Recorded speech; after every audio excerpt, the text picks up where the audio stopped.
2469 or citycruisers.com/Norfolk.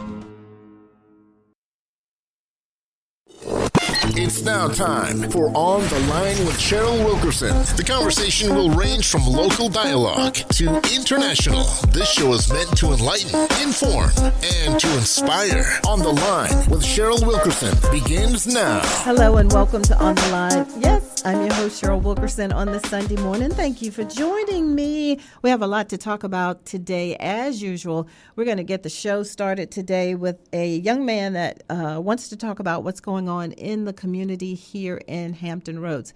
His name, many people know it, many people recognize it, Dr. Melvin O. Mariner. He is the senior pastor of Grove Church. Grove Church is one of the leading churches in the state of Virginia.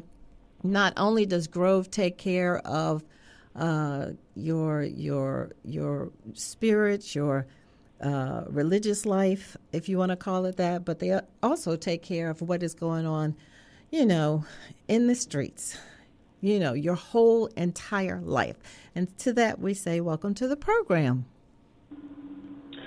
Good morning, Cheryl. Thank you for having me. I am excited to be on the line with Cheryl Wilkerson on a Sunday morning. You're so silly.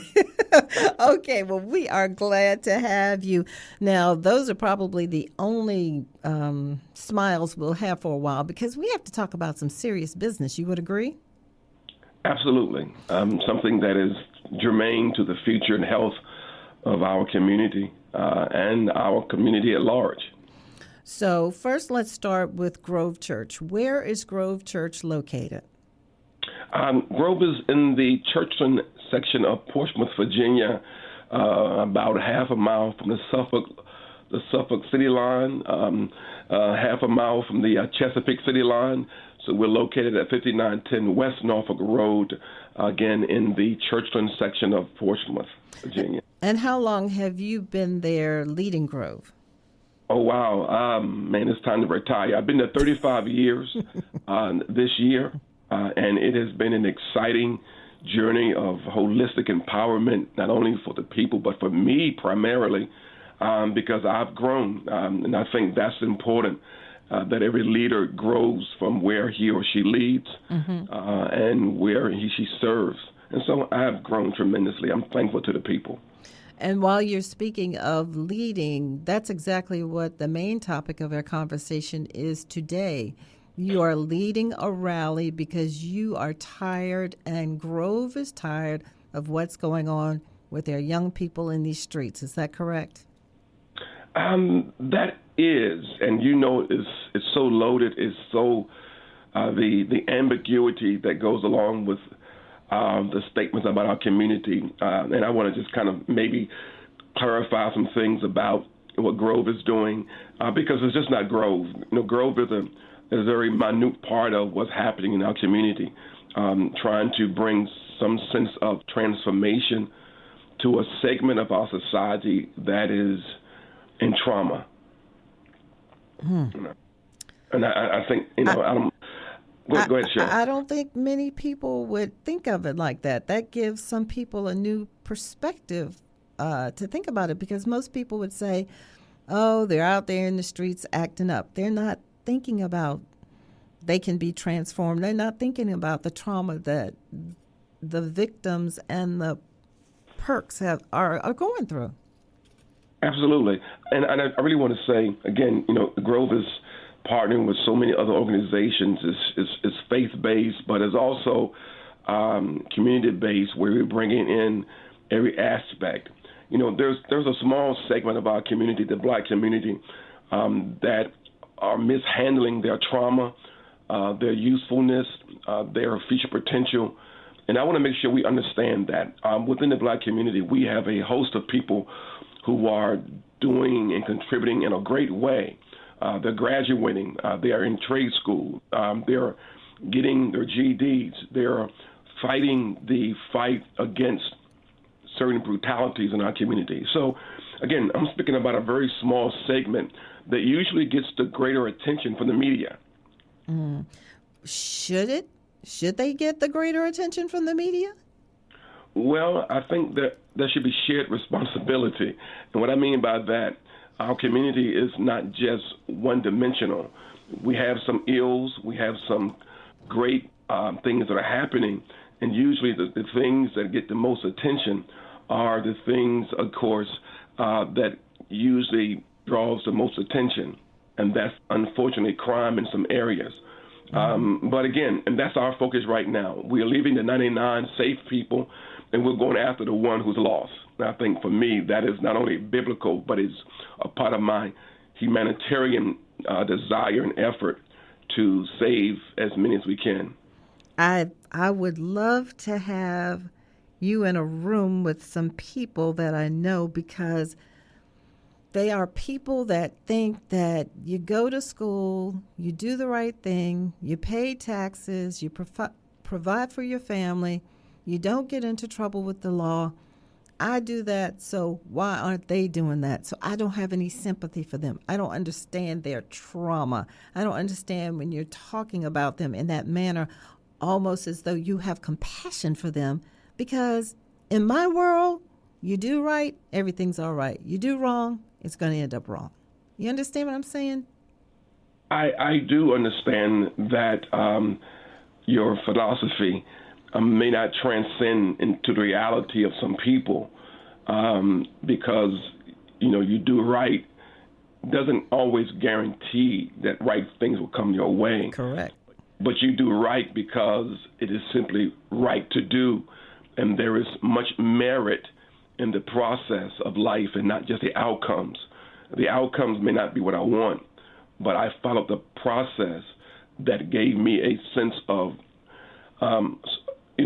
decency, civility, character, godly character, moral character, gave me a sense of connecting to a greater community. And so I do understand the trauma that's happening, and that's why we're putting together this march on June 29th. We march against so many different things, police brutality, and we should. We march against injustice, and we should. We march against hunger, and we should, because there's no reason why people should be hungry in the United States. We give so much money to Ukraine, so much money to Israel and other places, that there's no reason why we should be facing these moments of hunger in our communities. Food deserts are happening. So on June 29th, we're hosting a rally for the village. And it's called Better Is Now, Violence in the Village. And we have to be very transparent. We should keep fighting against every ill, every injustice. But we also must start to pay attention to what's happening in what the black community called the village decades ago. And so that is why we are connecting with other community leaders, and not just leaders in position, because I've learned that black faces in high places won't always save us. Right. And that's a quote that I gathered from, she's a professor at Princeton. I forgot her name, so forgive me. And one more point I need to ask you before I go on, just dealing with those that don't understand that it's not as simple as your life may appear by following the rules. Is it worth the effort, Dr. Mariner, to try and get them to understand, or do we just go out there in the community, in the village, and like you are suggesting, try to save the souls that are in trauma? Well, I don't think anything about humanity is easy. I really don't. I think that there's so many nuances to the things that challenge us as a people of color, as an African-American people, as an American, as men and women. There are many challenges, I believe. And so in dealing with each of them on the levels in which they are approaching community at large means that we have to deal with them one by one. It's not one or. It's not one or. It is one and. One and. And so I think that for us to put people in a shell on a box and think that every system is right. So you said follow the right way. What is the right way? There are some things that we have to change that we call right. There are some things that we have to change in which have become such commonplace of our reaction to life. And so right can be challenged. My spiritual right is kind of my principle to live by. But humanity's rights can be challenged. The way in which we interpret people and things should be challenged. The way in which we tell others this is the right way to do it may not be the right way to do it, because there are multiple ways of getting it done. But I don't think getting anything done at the sake of human life, that the innocent are hurt, the innocent are murdered, the innocent are overshadowed, the innocent are just null and void. So I think that we have to challenge what is right. That's good. That's deep. Let's get more into the rally. So, as you said earlier, this is just not Grove's effort. You've partnered with some people, and tell us more about that partnership and the goal and the mission and where it's going to take place, and who do you want to come? Thank you. As loaded again is June 29th, and I want to kind of walk us through it because it is a rally for the village, and the village again has shifted. It has changed geographically. Yeah. Because decades ago, a lot of us blacks lived in the same community. We knew our neighbors. We knew that Aunt Sally was down the street, even though she wasn't our biological aunt. We knew that uncles were there present. And so while we have been now empowered to live in any community we want to live in, the village has changed, but it doesn't lose a concept. The concept of the village is one, it is a community of people who understand life, and who understand the essence of camaraderie, the essence of family, the essence of identifying who's good for you and who's not. And so this is a part of getting the community, not just law enforcement, not just the judicial system, not just the governor, the mayors, not just the city council persons, not just the police chiefs or sheriffs, not just the pastors, but the community, the people who work in the trenches of life. If we get the entire community engaged in this, that means the parents, that means the mothers and fathers, that means the sisters and brothers, the aunts and uncles. Dr. Mariner, how do you do that? So on the morning show here on WNSB, we have a segment, it's called Wild Stories. And one of the wild stories recently was about the fact that a worker was going through a drive-through, and a worker was at the drive-through, a car was going through the drive-through. They end up in a fight. They're pulling guns because of being upset over a fast food meal. Well, again, it's not one or, it's one and. While there need to be gun reform, I am not one who advocates that gun reform would change what's happening in our community. Right. Because usually that's dealing with legal purchasing of guns. And so I don't want to get into a tangent about that because that's a whole different ball game. Because so many guns in our street are illegal. They either been stolen, or purchased from the black market. And so that's a lot. I think one of the things is dealing with better is now. It is dealing with a level of shifting your perspective. I have guns. My kids are grown, and so I don't have the fear of them putting their hands on my guns that are even locked up. But again, I think that we had to deal with the aspect that there are people who are not psychologically prepared to handle weapons. Right. Their reaction to life, they have not been equipped to respond to life as an adult. common sense is not always common to everybody. And so we want to say, well, they should know better. Well, if I have never been taught to be decent, to be civil, if I've always been taught to fight for whatever I want and whatever I need, and then that sometimes provides the wrong response to life. And so I think that people are just not handling their emotions properly. We call that the lack of emotional intelligence, which is such a part of this movement, because we're getting to the mindset, the thinking, the part that causes us to respond a certain way. It is a lot of components to this.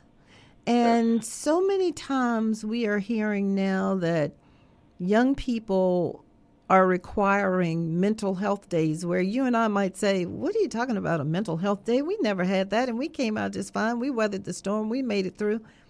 Should we be open and compassionate to them, or is that something that it's a phase, it's a craze, and it will soon pass? No, it would not soon pass. It is simply evolving into something more devastating. And one of the reasons we are where we are is because we did let it pass. Or we, in our own village, we protected things that should not have been protected. We said statements, what happens here stays here. And we caused this internal trauma in our communities. But Dr. Mariner, many times that was said because if it was repeated out in the world where many of our loved ones went to work with white people, there would be trouble. You know, they perhaps didn't understand what was going on in a black home, and they would think it was something bad when we knew, you know, it was a form of love, you know. So it was said, you know, what goes on in this house stays on this house. Other people may not realize it wasn't always something bad. You understand what I'm saying? I definitely understand what you're saying. I think that the conflict came in when we could not distinguish what was good or what was bad. Right. Okay. That's the conflict. And I think that some of us grew up in an environment where we had internalized some things and weren't able to vent, we weren't able to share. Therapy was not a major part of our community. Just get over it, move on. It happened. You'll get through it. And be honest with you, we are reaping the benefits of families who never got through it. The generational trauma. And, you know, we look at everything else. We look at the health industry. The first thing to ask us is about our family health history. Right. Have you had a mother or father with cancer? Have you had a mother or father with diabetes?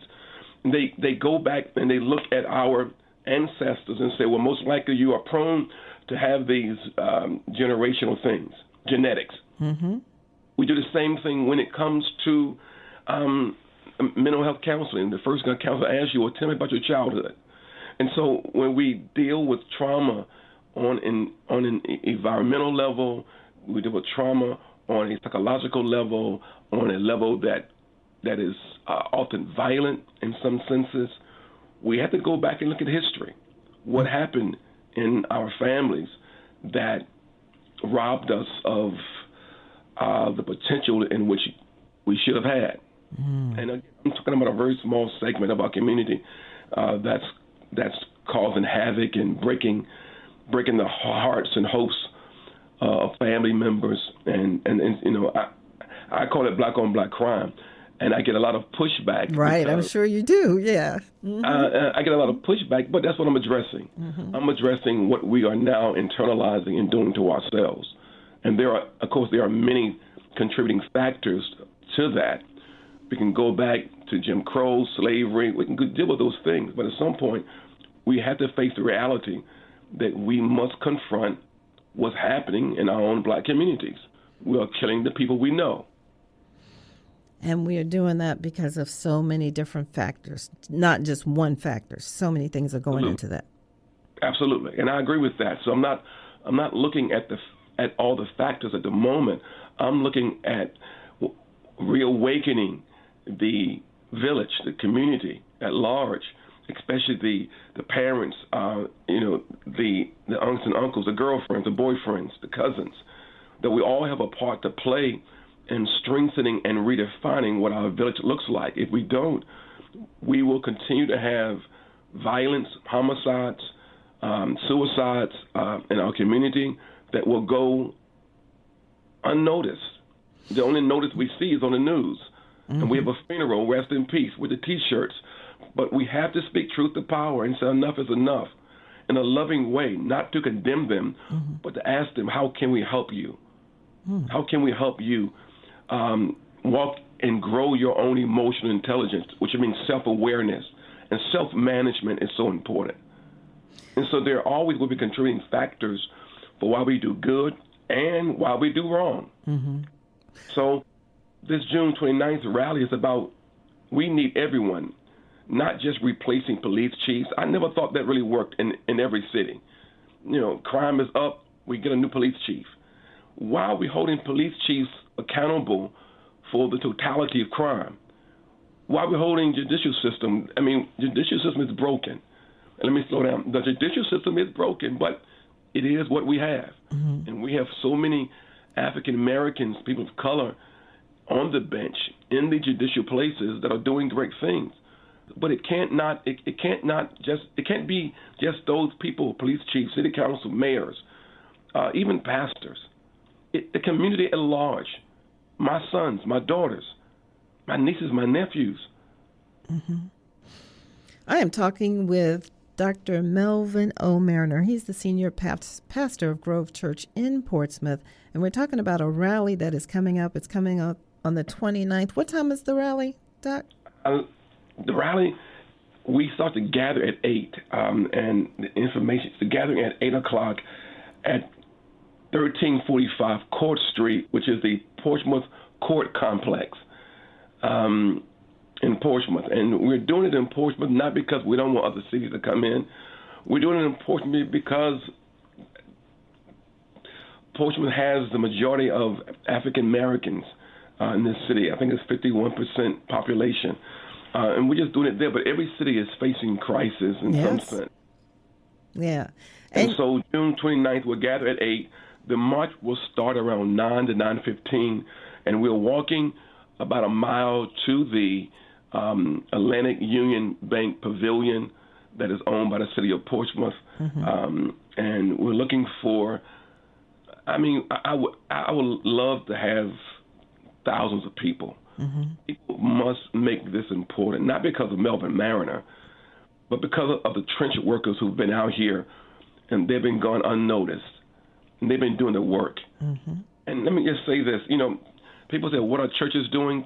Churches are doing what they can. But everyone doesn't come to church.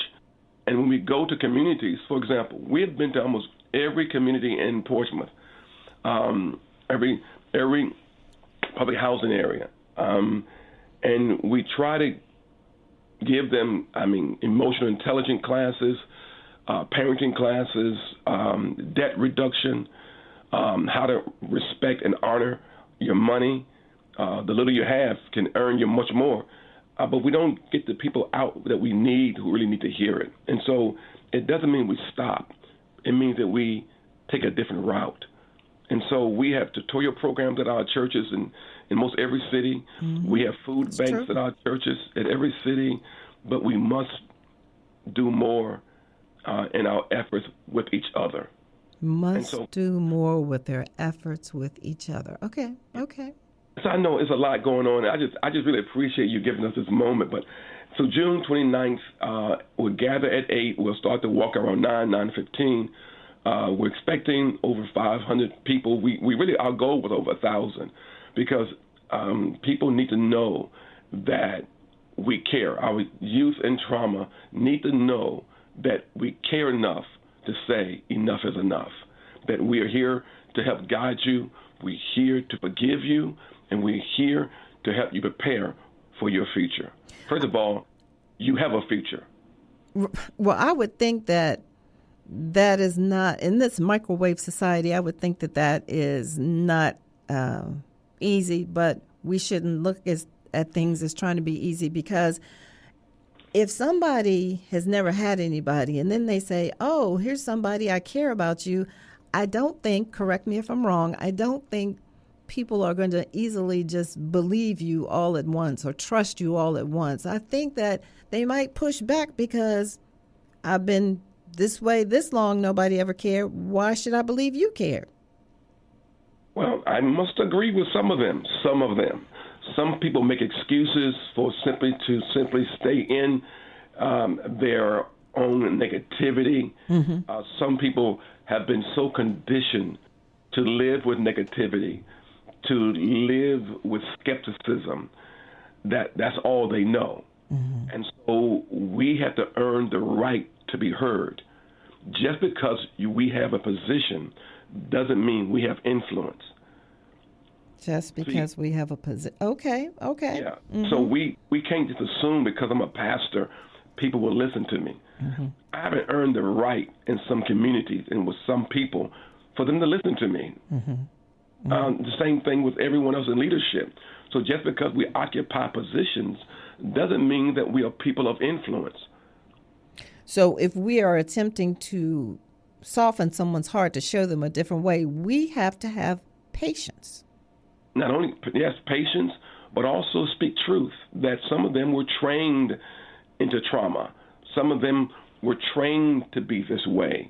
Society has deemed some of them less fit to live. Society, economics, all those things. Again, there are many contributing factors, and people can deal with the absentee fathers, the neglect of mature mothers, parenting.